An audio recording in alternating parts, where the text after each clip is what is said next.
a man my wife admired, a host of a popular live stream, contacted me directly. He confessed that he had developed feelings for my wife and pleaded with me to take pity on him. I found that I did feel a strange sense of sympathy for his situation, so I acted swiftly and initiated a separation from my wife, which quickly led to our divorce.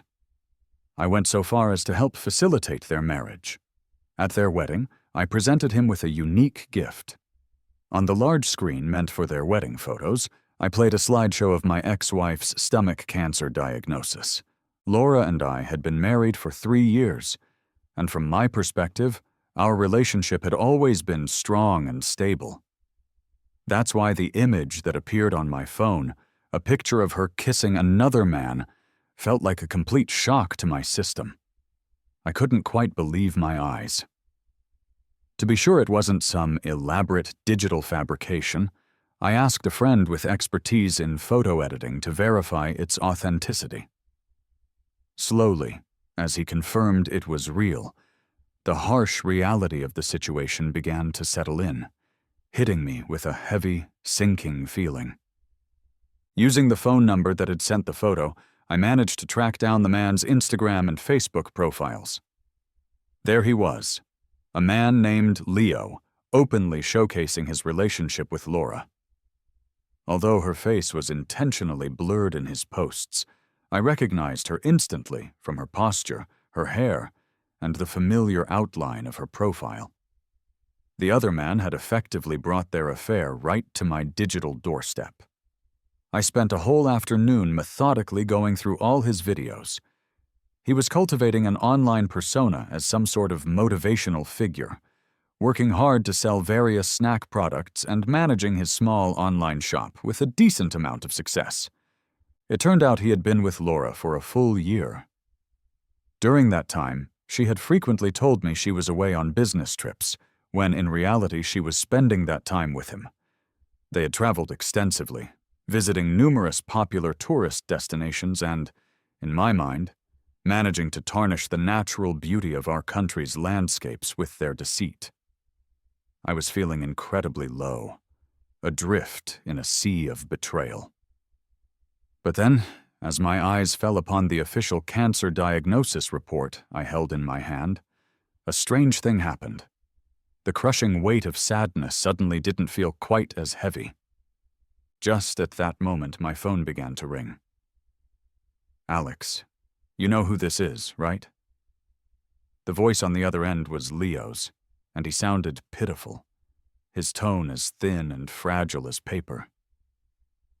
"I'm sorry, I really don't mean to interfere in your marriage," he continued, "but I'm sick now, and I can't hide my condition from her any longer. I need you to help me out, man. Please, just have some pity on me."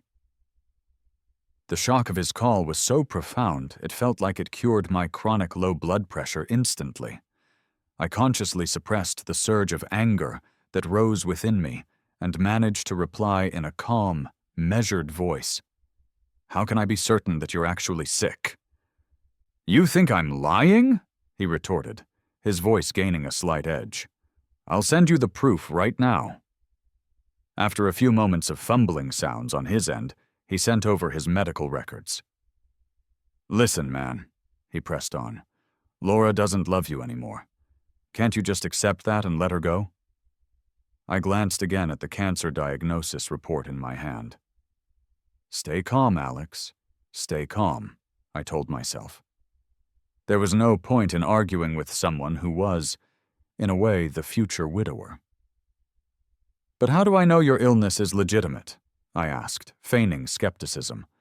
The line went quiet and tense for a moment before he finally dropped the pitiful act. "I can't believe you, man. Laura always said you were a decent guy, but I guess I shouldn't have even bothered. Believe me or not, I'm sick, and I'm not lying about it." "Yeah, you don't have to swear on it," I said flatly. "If your illness is real, making false oaths will only damage your reputation. Why should you be punished for your father's mistakes, right? How about this? Swear that you're not lying, and if you are, you'll get hit by a car on your way out of your house. If you do that, then I'll believe you." There was an audible gasp from the other end of the line, which was immediately followed by a long and creative string of curses. "Alex, you're the one who should get hit by a car, you useless piece of trash," he yelled. "You can't even take care of your own wife, and you let her spend time with me, but then you won't let another man do it for you? I hope you never find true love in 10 lifetimes. I slowly moved the phone away from my ear and quietly started a screen recording. Once I had captured enough of his tirade, I ended the call and sent the audio file directly to Laura. It wasn't long before Laura rushed into our apartment, her face a mask of panic. "Alex, I'm so sorry," she began, her words tumbling out. "I never thought he would come knocking on our door like this. I promise I'll handle this. Just give me some time. I messed up because I was under so much stress. I told him not to bother you." She was brimming with excuses, each one sounding as though it had been rehearsed a million times over. The more she talked, the more a cold anxiety crept into my heart. If that man, Leo, hadn't been so persistent, how long would she have continued this charade? And really, stress was her reason for cheating? When I get stressed, the worst I end up with is a few mouth ulcers. I couldn't bear to listen to any more of it and cut her off abruptly. "He's sick," I stated simply. Laura opened her mouth as if to say something, but no words came out. I forced tears to well up in my eyes, letting my voice crack with emotion. "Laura, let's just part ways peacefully. We should get a divorce." I quickly contacted a lawyer and, following his advice, began to gather all the necessary divorce paperwork. I booked an appointment to finalize everything at the Civil Affairs Bureau. I presented Laura with the asset division agreement I had drawn up. It was heavily skewed in my favor. Out of our 3 houses, I was taking 2. We would split the cars evenly, but I would be keeping all the cash, funds, and stocks. In essence, she would walk away with only a single house and 1 car. To be honest, my initial impulse was to leave her with absolutely nothing, but I realized that would likely complicate the proceedings and drag them out, so I had compromised. Her lips trembled as she read the document, her fingers shaking and her eyes turning red. "Alex, I don't want a divorce," she pleaded. "I know I messed up. Please just give me another chance. I'll fix everything. I promise." I felt a genuine sting in my own eyes, but I knew that no matter how hard I might try, I would never be able to fully let go of her betrayal. Every day would be filled with suspicion and restlessness. Why should I torture myself for the rest of my life because of her mistakes? Besides, karma was already knocking on her door. I wasn't about to sacrifice my own future for her. She simply didn't deserve it. Laura's guilt was my strongest leverage for ensuring the asset split went my way.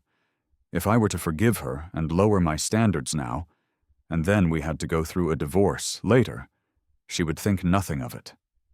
That small amount of guilt she felt now would be completely gone. "Is it that you think I'm asking for too much in the agreement?" I asked her. "If it's about the money, just say so." "No, it's not about the money," she said quickly. "I was wrong. You can take everything if you want. I just can't let go of you. We've been together for 6 years. 3 years dating, 3 years married. Great," I said, my voice firm. "If money's not the issue, then sign the papers, Laura. Don't drag this out. Don't make me lose the last shred of respect I have for you." I looked directly into her eyes, letting my own tears fall freely. Sometimes a man has to put on a performance too. Under my intense gaze, she finally signed the agreement with a shaky hand. "There's a 30-day grace period," she said softly. "Alex, I'll be waiting for you to change your mind." "If you don't contact Leo for these entire 30 days, I countered, "I might reconsider. Can you do that? Can you earn back my trust?" "All right then," she proposed, a spark of hope in her eyes.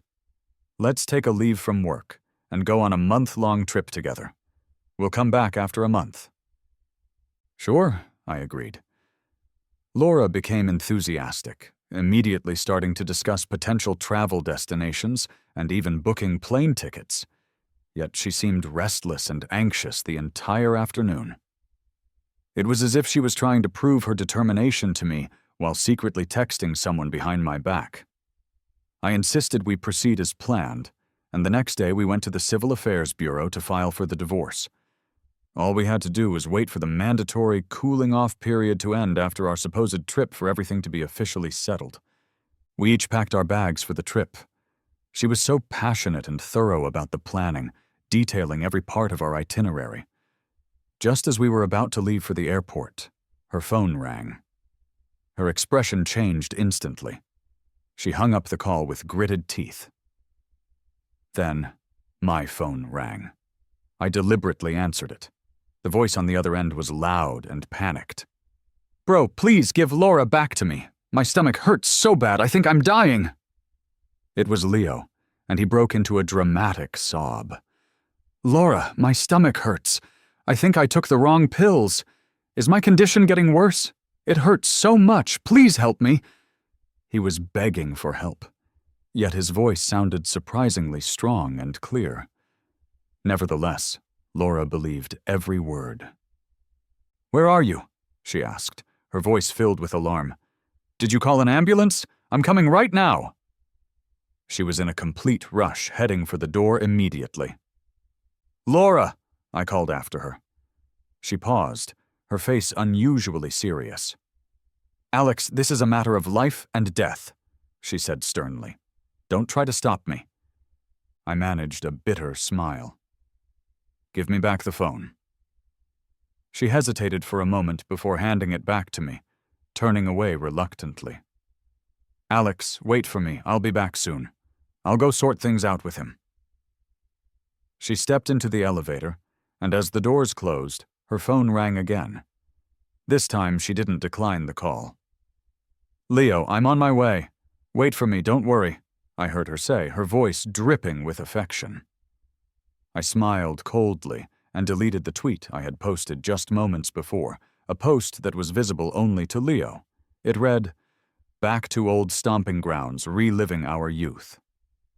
The photo attached was a screenshot of our ticket booking confirmation. I had never actually planned to go on a getaway with Laura to relive our past. Ever since I discovered she had cheated on me, she was completely erased from the future I envisioned for my life.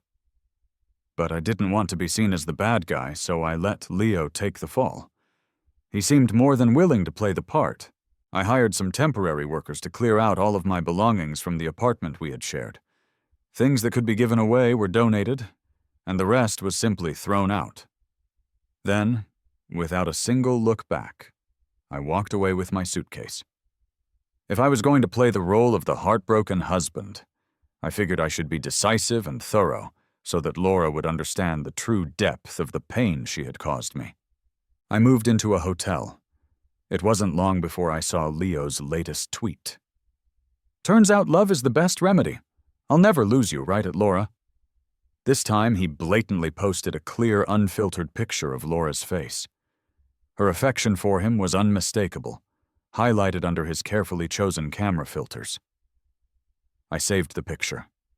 This would be my evidence, my moral high ground for the future.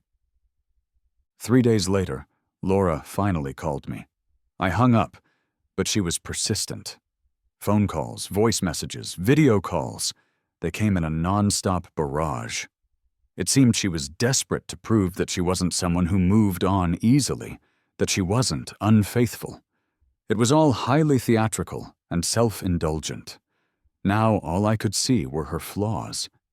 If she had truly cared, she would have controlled herself and maintained her moral boundaries from the beginning. She sent me a voice message. "Alex, where are you? Have you left? I know you're angry, but it was a matter of life and death. Please understand. Alex, I know you're kind. I'll find you, and we can still go traveling, okay?" I read her message and laughed out loud. It seemed one man wasn't enough for her. Despite my disgust, and also to make sure Laura understood the full impact of her betrayal and to extinguish any lingering thoughts she might have of reconciliation, I decided to meet her one last time. I hoped that afterward, we could finally be strangers. She chose a cafe we used to frequent for our meeting.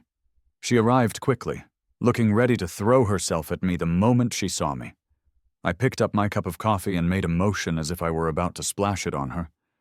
She stopped in her tracks, her expression changing instantly. 3 days ago, what did you promise me? I asked. Alex, I've explained it to you, she pleaded. It was a life at stake. I thought you would understand. I understand. No, I don't understand, I said, my voice rising. I almost wanted to pry open her skull and see what was inside. He's okay now, right? Laura stayed silent. The more I looked at her expression, the more I wanted to cry out in frustration. She wasn't blind. She must have seen through Leo's transparent act. But she reveled in being loved so intensely by another man, and she even seemed to enjoy the process of two men fighting over her, which probably gave her a twisted sense of accomplishment. I had known her for so long, yet I never knew her mind was filled with such outdated, narcissistic beliefs. It seemed I needed to do some self-reflection as well. You confessed your feelings for me here once, I said, my voice low. It's only fitting that we end it here, too. I removed the wedding ring from my finger and handed it to her. Her eyes immediately turned red, and she became emotional. Everyone makes mistakes, Alex. Why are you holding on to mine? I've already told him I won't bother you again. Then what's this? I pulled out my phone and enlarged the picture from Leo's Twitter for her to see. Her face went pale. You failed to convince him, didn't you? Do you know what hurts me the most? It's how one single phone call makes you go rushing to him.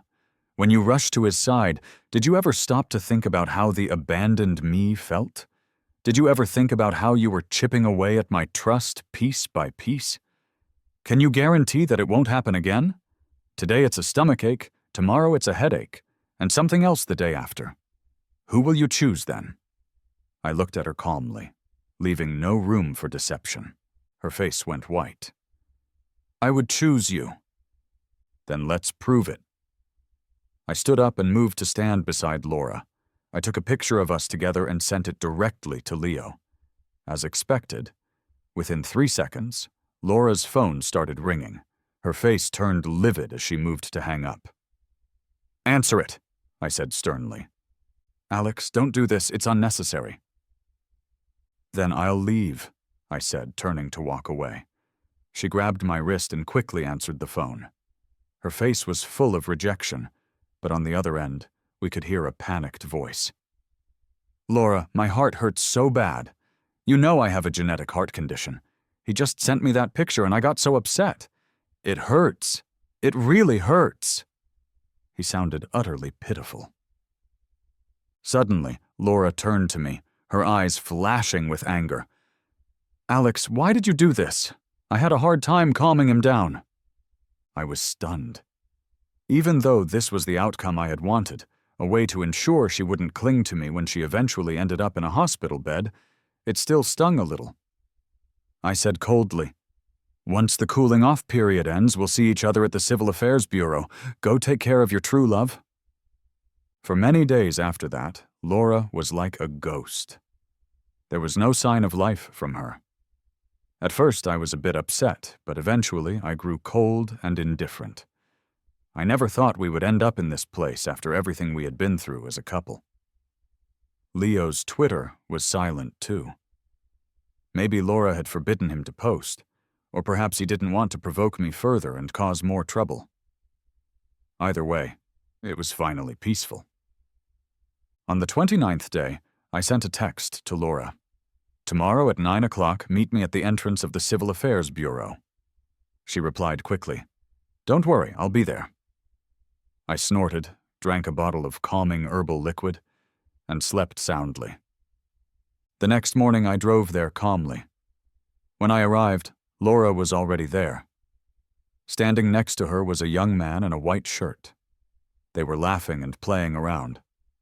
Laura looked at him with a doting expression, and the kid even kissed her on the cheek.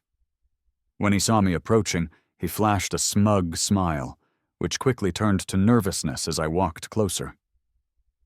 Quite the little actor, huh? I looked past him to Laura. Did you bring everything? Let's go. Laura's face showed a hint of guilt. Alex, I'm sorry. Just get in there, I said, cutting her off. Her shocked face turned pale. I went in first, and she followed. The agreement was already set, so there were no disputes. We quickly finalized the paperwork. Holding the divorce certificate, I felt a strange mix of emotions. Marriage certificates are red, and so are divorce certificates. The person issuing them seems to understand that both can be good things. Shedding the past and starting anew is like a rebirth, really. Laura's guilt seemed to grow stronger. Alex, he needs me now. Laura, you don't need to explain anything, I cut her off. We're strangers now. But for old time's sake, let me say this. You're the one at fault here. If you truly loved me, you wouldn't have cheated during our marriage. If you truly loved him, you wouldn't have kept him hidden.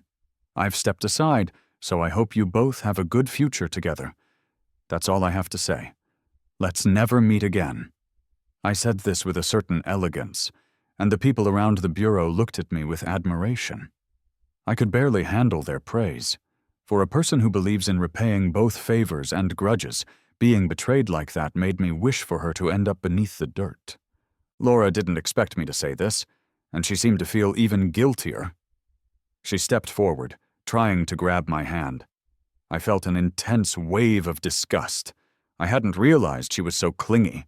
I must have been completely blind back then. Luckily, Leo joined in and grabbed Laura's arm tightly, smiling at me. Thanks, Alex, for letting us be together. We're getting our certificate today, too. And by the way, Laura's giving you most of the assets as compensation.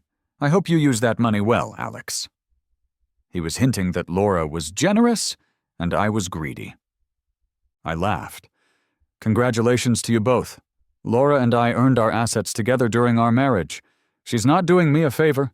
It's me being gracious that she's not leaving empty-handed.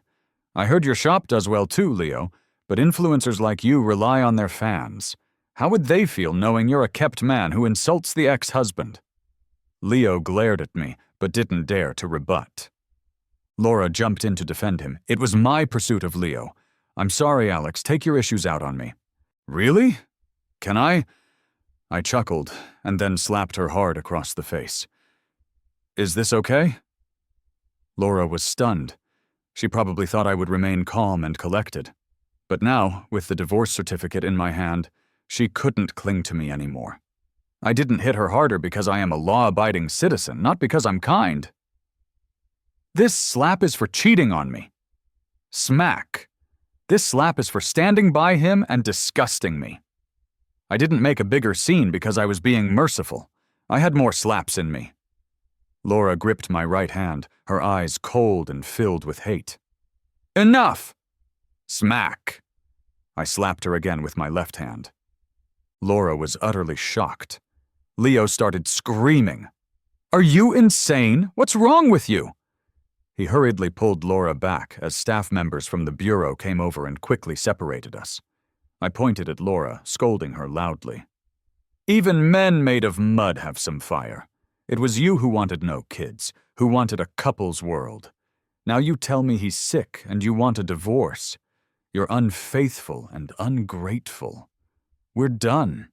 If you ever bother me again, don't blame me for being ruthless. That last slap erased all past ties and feelings. Laura's face turned frosty. She had lost all her dignity in front of everyone. She probably wanted to save face, maybe wait to marry Leo later, but I had had enough. Leo, let's get our certificate, she said through clenched teeth. Leo gently touched her swollen face, sneering at me. You're lucky Laura's kind and doesn't hit men. Otherwise, you'd be done for today. I laughed, too. I don't stick to those rules. I hit women. Want to try? I'll send you to the hospital first. Leo turned pale with fear. Laura shot me a fierce look. You can't even compare to Leo. Not even one of his fingers. Looking back, divorcing you was such a good thing. She didn't look back as she dragged Leo towards the marriage registry office. Seriously, was she throwing shade at me? Let's see if her precious Leo stays the perfect husband when she's bedridden. A few minutes later, Leo made a special effort to send me a picture of their marriage certificate. I chuckled and blocked both him and Laura, feeling a profound sense of relief. Great. The plan was halfway done. The rest depended on when they decided to have their wedding. Laura hated me now, and Leo was vain. They would probably throw a grand wedding to show off. Sure enough, it wasn't long before friends and family started calling me, confused, asking why Laura and I had divorced. In their minds, we were still madly in love. I wasn't shy about telling them the truth. I explained that Laura had been cheating for a year and that Leo had shown up at my door, demanding I divorce her. I answered every single call, repeating the same story. Sometimes, I'd even shed a few tears for dramatic effect. After listening, people would say things like, "Alex, you're so considerate. This must be so tough on you." "Oh, you have no idea how tough it was," I'd reply. Later, instead of a call from Laura, it was her parents who reached out. "Alex, you took most of the assets in the divorce. Laura was at fault, so we're not saying much, but you don't need to go around bad-mouthing her everywhere. It's bad for her reputation, just let her be." I swallowed my anger, feeling like all my past loyalty to them had been wasted. I had been so good to her parents, treating them like they were my own. I bought 3 sets of everything. One for myself, one for my parents, and one for them. I never missed giving gifts during holidays. Laura couldn't even remember their birthdays. I always had to remind her to send a card or a gift. When they were sick, I was the one there, providing care and hiring help. Her parents once told me, "If Laura ever wrongs you, we'll be the first to stand up for you." Yet here they were now, taking her side. "Uncle, Aunt," I said coolly, "if I'm lying, feel free to sue me for it. But if I'm telling the truth, you can't stop me from speaking it. If they aren't ashamed of what they've done, they shouldn't fear people talking about it." They got agitated. "What? You're speaking to us like this? You hid the divorce from us and tricked Laura out of her money as hush money, and now you're still bad-mouthing her. And after 6 years together, you never had kids. Do you know what people say about us? That we married our daughter to a curse? If you were a decent guy, why would Laura leave you? A real man earns a woman's love." They were going on and on with their so-called wisdom. Wow, I must have picked my spouse from the relics of feudalism. I started recording the call, putting the phone a bit away from my ear. Once their lecture was over, I had a good 7 or 8 minute clip. I sent the recording to a buddy and asked him to edit out the key parts, something to save for later.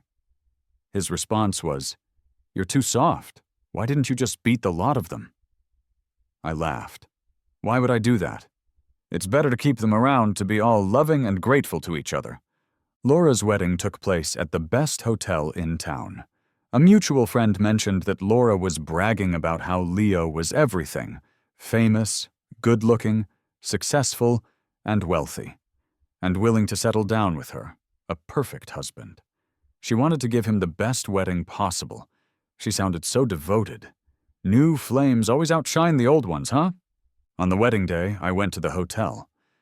The venue was far grander and more romantic than our wedding had been. Back then, I didn't fuss over the details, being practical about everything since we believed we just cared about each other. If I could go back in time, I'd slap myself. That's what you get for being considerate, for trying to save money. Hiding behind a pair of large sunglasses, I sat quietly in a corner, unnoticed. Soon enough, the ceremony started. Laura and Leo followed the routine led by the host. Leo looked thrilled, clearly on cloud 9. Laura looked like she was having her second wind, appearing more radiant than ever. They exchanged loving words as their wedding photos appeared on the big screen behind them. But suddenly, the photos froze. They were replaced by a gastric cancer diagnosis report. Laura's name was clearly displayed at the top. Everyone was shocked. People who had previously been focused on their food looked up, exclaiming in surprise. The hall was buzzing with chatter. The bride has cancer? Is that real? Does the groom know? If not, this is fraud. Leo followed everyone's gaze and saw the cancer report on the screen. His joyful mood shifted instantly, and his face became stormy. Laura was in the middle of her speech, but realized something was wrong. Turning to see the report, her expression was priceless. "Cancer?" she panicked. "It's fake! It has to be fake! Someone is lying! Get it down, quick!" The place descended into a mess.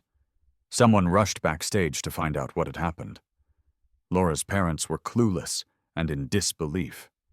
Leo's parents stood by his side, their eyebrows furrowed in anger.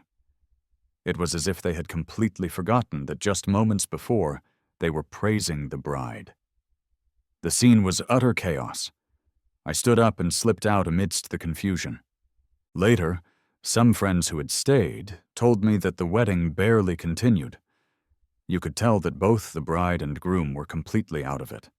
They forced smiles, but you could sense the distance and suspicion that had already grown between them.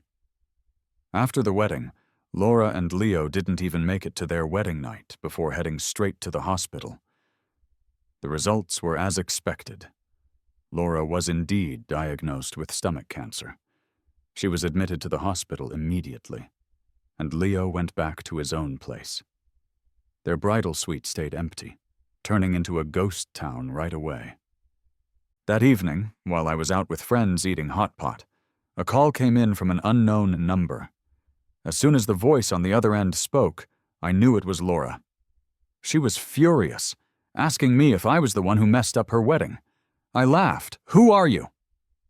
There was silence for a moment before she said bitterly, "I'm Laura." I hung up. She kept calling, so I blocked the number and went back to my hot pot. But somehow something just didn't taste right anymore. To be honest, when I first received the news about her cancer, my heart did ache. I spent a whole morning looking up information about stomach cancer, trying to find something hopeful to tell her. Something that would keep her spirits up. I even started calculating the potential treatment costs, thinking that maybe I should sell my house to help her out. But then, it was I who lost hope. Her cheating had ended any sympathy I had left for her.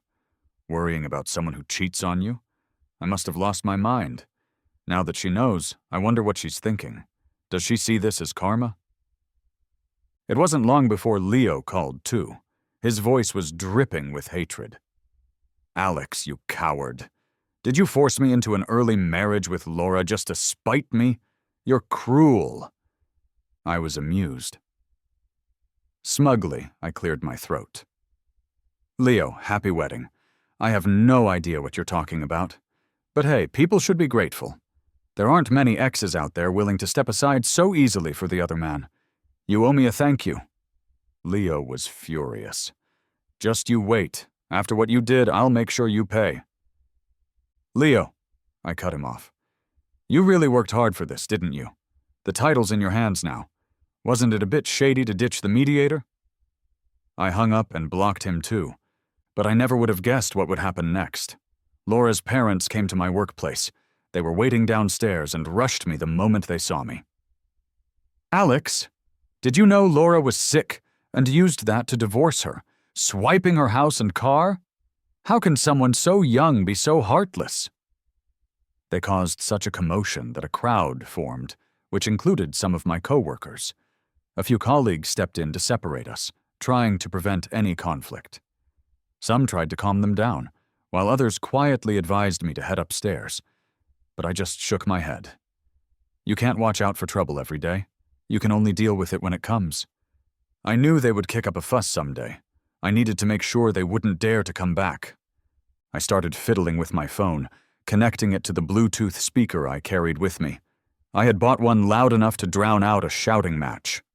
Soon, a voice blared from the speaker, stunning everyone into silence. Alex, Laura just cheated. How is that such a big deal for you? Men in the past had multiple wives, so why can't a woman do the same? Don't you talk bad about Laura anymore. That house was hush money, so stop clinging to her and stop meddling in their marriage. Laura's parents turned beet red, a mixture of anger and shame. I smiled.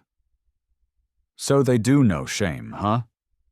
Those words sound pretty ugly when you hear them played back. Back then, they were probably pleased with themselves, feeling that their daughter had scored big, completely ignoring all the good I had shown them. Now that they've realized Leo isn't reliable, they think giving me the house was a loss. It seems they wanted to have it both ways. I turned off the speaker and said calmly, "You made a scene at my workplace today. If you don't leave me alone, I'm taking this speaker to your neighborhood." They grew anxious. As lifelong residents there, they valued their reputation above all else.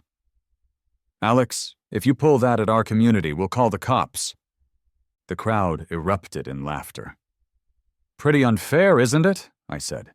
"You can wreak havoc at my job without a care for the consequences, but you can't take the same treatment." Laura's parents left, fear visible in their eyes. My coworkers urged me to drop it, saying it's better not to stoop to their level. But wolves need to be put down hard, or they'll just come back again. Unless they feel the pain, they won't remember the fear.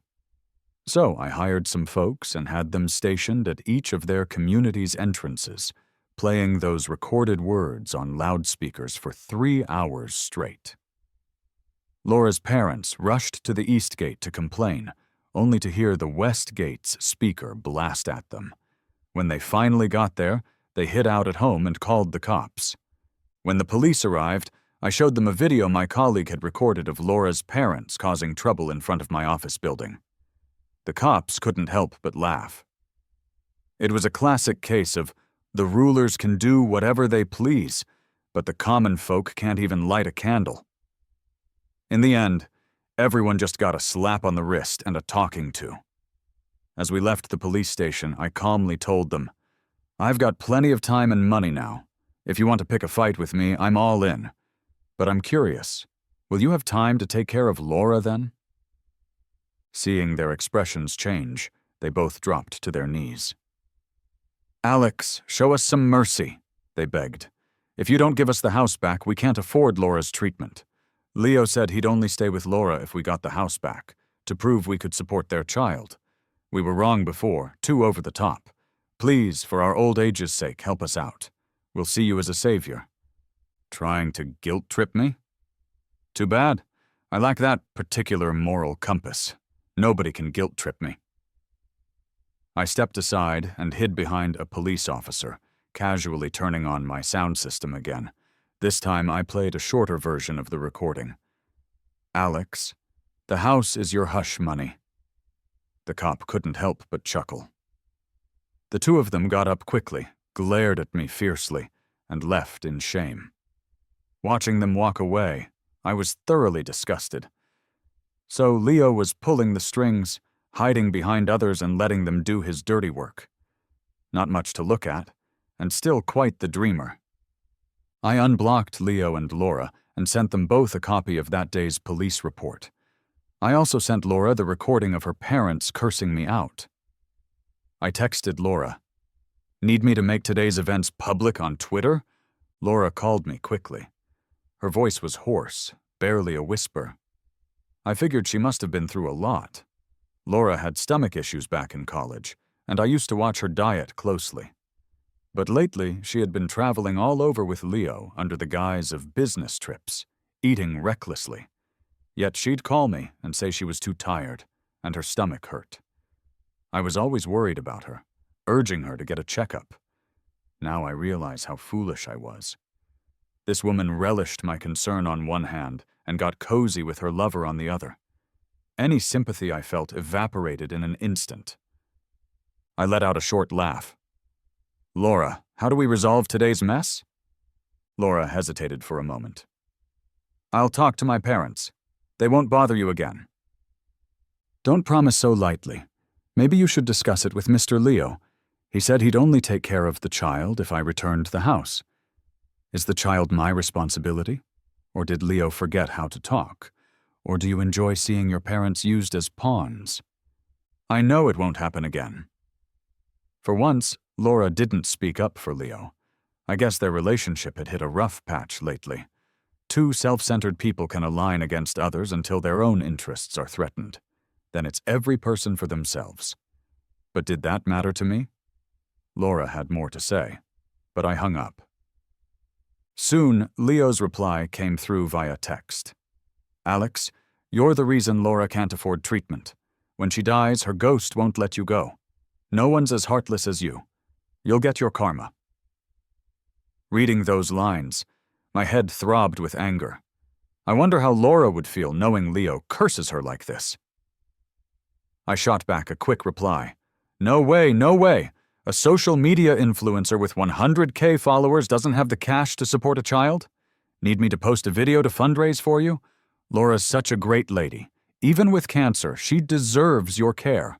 You should really sell everything you have to treat her, to match that inspiring persona of yours.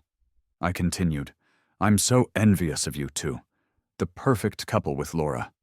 Unlike me, I've got no chance of getting cancer in my life. I'm paying for my deeds by counting the endless cash in my bank account until I cry. I just don't know when I'll ever spend it all. You took my Laura, but I'm not upset. I just want you two to be happy. True love conquers all. As I typed, an exclamation mark popped up. Leo had blocked me. He wasn't much of a fighter when it came to provoking a fight. The next few days were pretty calm. Maybe a loss in love was a win at work. I actually got a promotion and a raise. Before my old boss left for a new position, he promoted me, saying that I dared to act, think, and take responsibility. And that's exactly what the company needed. I thought he might be referring to my face-off with Laura's parents. I had worked diligently for 6 years, yet a single fiasco earned me a promotion and a raise. I never imagined it would go that way. Unexpectedly, on the job transfer task list, I discovered Leo's name among the company's contracted product streamers. It turned out he ran an online shop and streamed for sales. I smirked and told my secretary, "Take him off the list." "Huh? Why?"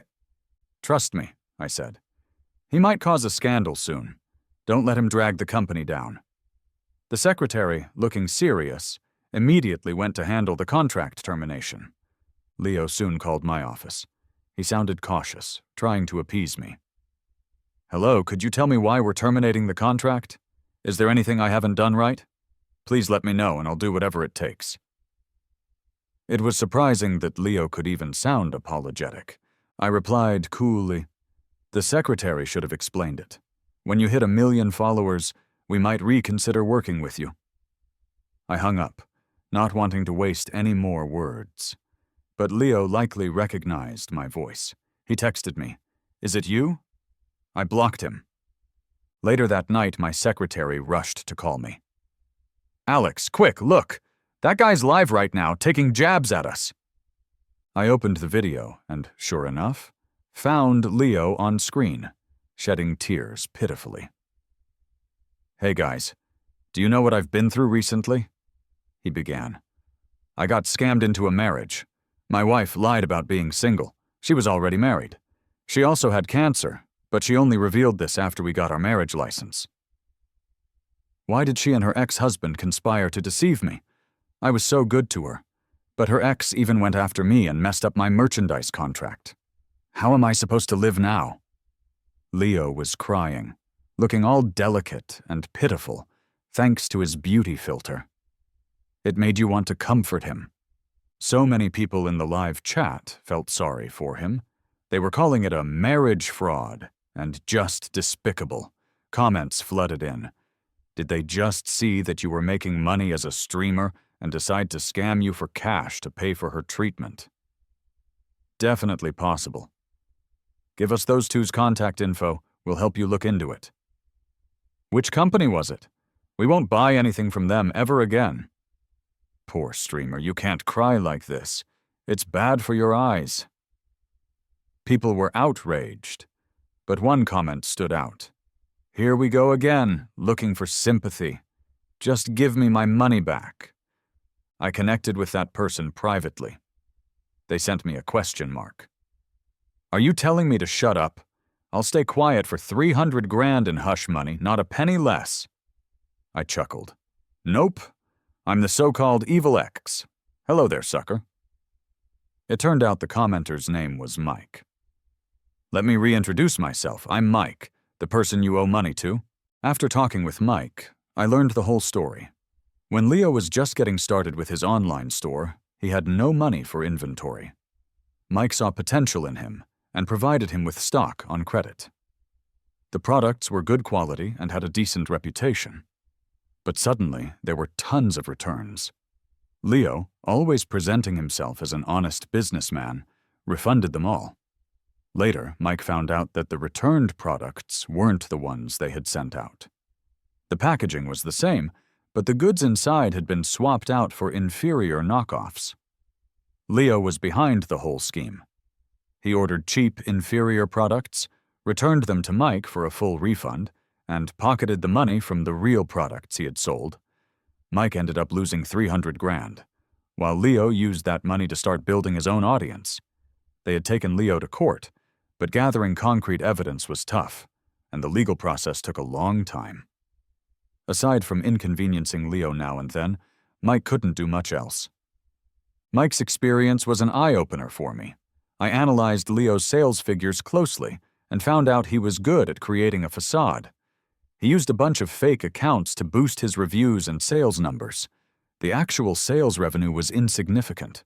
I guess that's why he clung to Laura so tightly. He probably realized he didn't have much of a talent for sales, wasn't particularly skilled, and wasn't doing great with his hosting gig. Meeting someone like Laura, who was young, promising, and making a six-figure salary, of course he wouldn't want to let her go.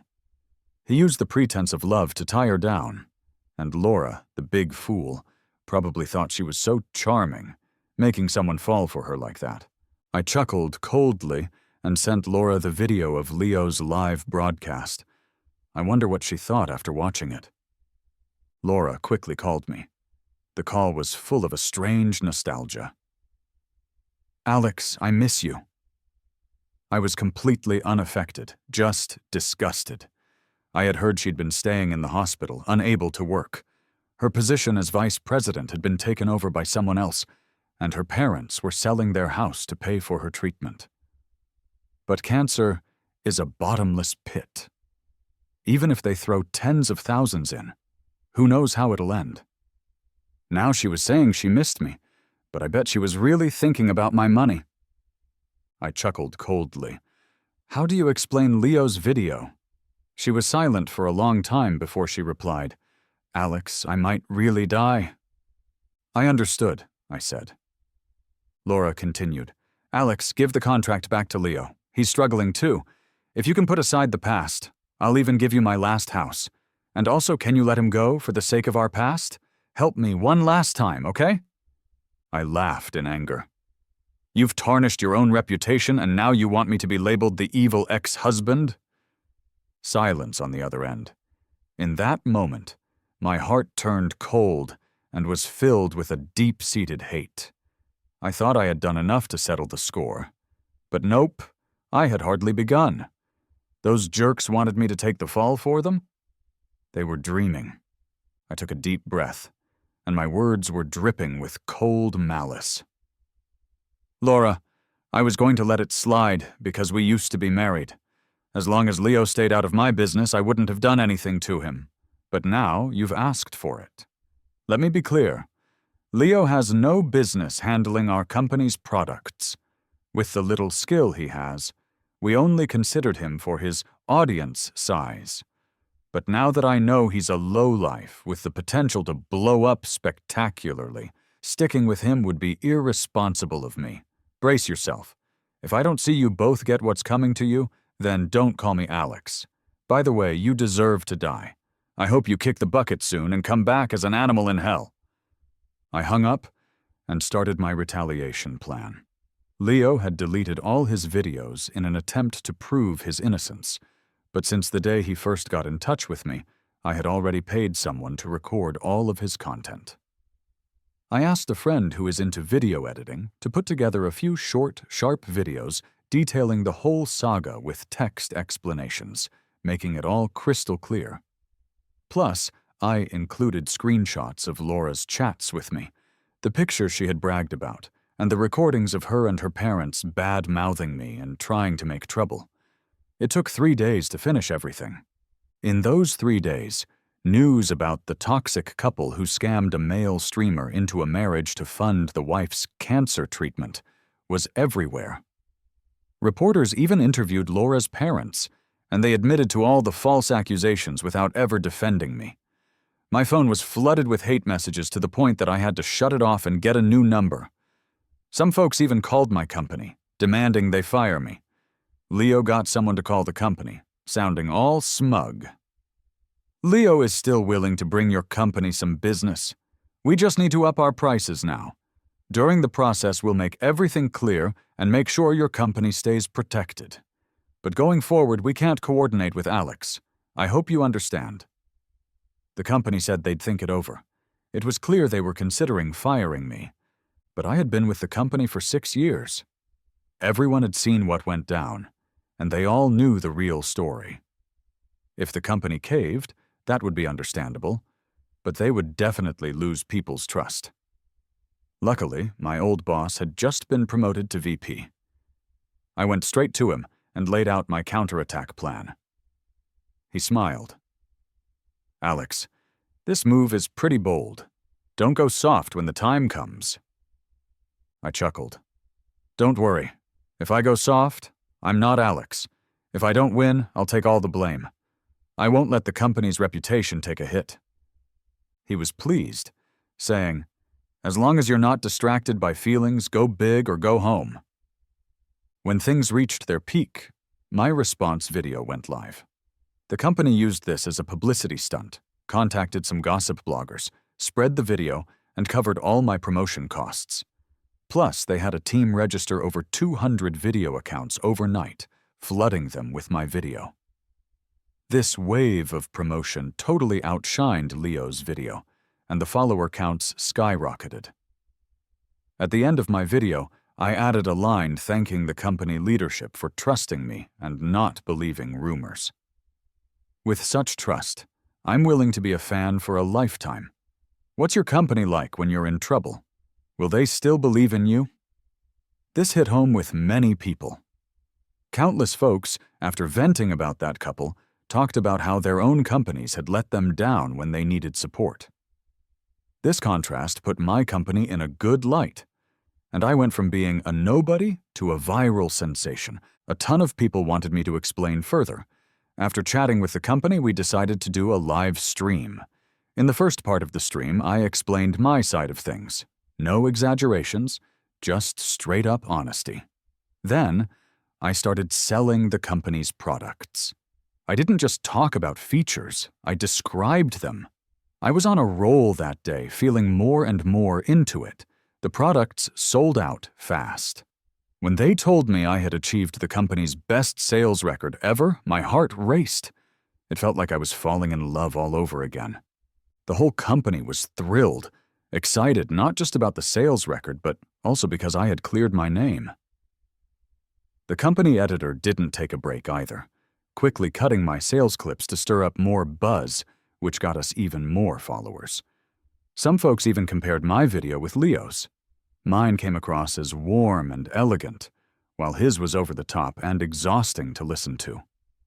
Many wondered if Laura had lost her mind, choosing a guy like that.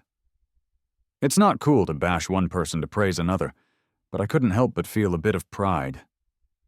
The company gave me a few days off to rest, but I wanted to keep the momentum going. So I teamed up with another colleague to do more live selling, hoping to solidify the fan base. If we could establish a brand for our live stream, we could save on future marketing costs and manage our platform more effectively. Leo, though, wasn't so lucky. While I was clearing my name, he had confidently charged into the hospital for his own surgery. Post-surgery, his phone blew up with hate messages. He panicked and rushed to do a live stream from his hospital bed, trying to play the victim. But the viewers were only there to bash him. The stream lasted 5 minutes before he shut it down. Meanwhile, Mike went public, accusing Leo of scamming him out of $300K, waving his ID as proof. Others who had been swindled by Leo did the same. With the pressure mounting, Leo became a public pariah. The police eventually got involved, and Leo was taken into custody just after leaving the hospital. Tina was furious. She called me from a new number, demanding, "You want money? I'll give you money. You want a house? I'll give you a house. Why do you have to destroy everything?" She sent me a photo of herself looking frail post-surgery, hoping to make me feel guilty. I looked at the picture and was a bit moved. Laura had always loved her appearance, always kept herself looking youthful and fresh. But now, with a shaved head, she looked pale and fragile, like a ghost of her former self. Stomach cancer can have a high recovery rate, but it's often caught too late, leaving a slim chance for survival even after surgery. Whether she'd be one of the lucky ones, who knows? But thinking she'd gain sympathy with a sad photo was naive. There's no room for mercy with enemies. "Laura," I said coldly, "you should have known this day would come. When you supported Leo's lies against me, you didn't get it. You escalated it, thinking you'd hold the moral high ground, and you encouraged him, dreaming of negotiating terms. Too naive. You're the real culprit. You never understood people, and you tried to play both sides, so you deserve this karma." After a long silence, she hung up. She never called again. Leo used all his earnings from the past few years to pay back his creditors and went to prison for fraud. In prison, he requested a divorce, but Laura, backed by her family, refused, saying that if he divorced her, he'd have to return everything he ever took from her. Their drama was no longer my concern. 2 years later, Laura didn't make it. The cancer spread, and she passed away. A friend sent me the location of her gravesite. I brought a bouquet of flowers and looked at Laura's photo etched on the gravestone, feeling a complex mix of emotions. The picture showed her from her college days. Back then, she was a good girl, and I was a good guy. We had met on campus, holding nothing but pure feelings for each other and the brightest hopes for our future. They say that every 7 years, all the cells in your body replace themselves, meaning you're an entirely different person than you were 7 years ago. We didn't even reach 7 years. We had changed completely in 6. I guess it might be because we weren't committed enough to the idea of marriage. But anyhow, once people die, all debts are cleared, and everything is in the past. As for Leo, after getting out of prison, he thought the internet had no memory and tried to return to being a streamer. But sadly for him, people cursed at him as soon as he started his broadcast, and others posted lengthy critiques of his past actions. In the end, he had to find a different path and vanished into the crowd. As for me, I've been working honestly, getting promotions and raises, and I'm becoming quite well known in my field. Many people say they enjoy my style of selling products online. Even if they don't buy anything, they are happy to just listen to me chat. This whole experience taught me something profound. In the internet age, it's easy to become famous, and it's just as easy to get into trouble. The most important thing isn't to try to use others for your own gain, but to always keep a genuine heart. Don't forget where you started, and don't lose your sincerity, because only then can you truly navigate a lasting and meaningful path.